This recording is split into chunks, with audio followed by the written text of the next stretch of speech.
Vivi. Please, wag mo kong iwan. Hindi na ako mangangako. Promise.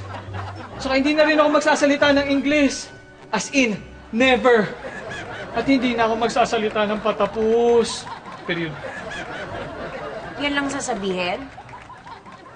At hindi na iiwan? Simula ngayon, magseseryoso na ako. Joke lang. Uy, joke lang. Iiwan na kita. May nahanap na akong iba. Ang daya mo talaga. That's very unfair! Ako unfair? Oo! At bakit? Ako matagal na ako may iba, pero iniwan ba kita?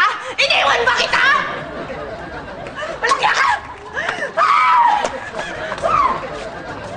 Han, bakit dati lagi mo kinahalik ka sa leg? Ngayon hindi na. Meron ka rin bang iba? Wala naman akong iba. Kaya lang, wala ka na ring leeg eh. Paano ko hahalikan yan?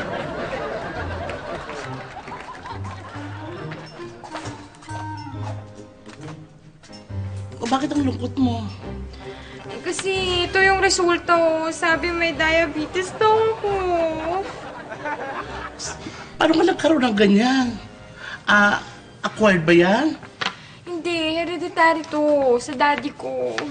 So nakuha mo yung diabetes sa daddy mo? Hindi, sa sugar daddy ko. Huli ka! Nakita kita pag-alagala kagabi sa plaza. Ano ba talaga trabaho mo, ha? Trabaho ko substitute po ako. Anong substitute? Baka prostitute. Hindi, mama ko yung prostitute. Pero pag may sakit yung mama ko, ako yung substitute. Halika, sumama ka sa akin.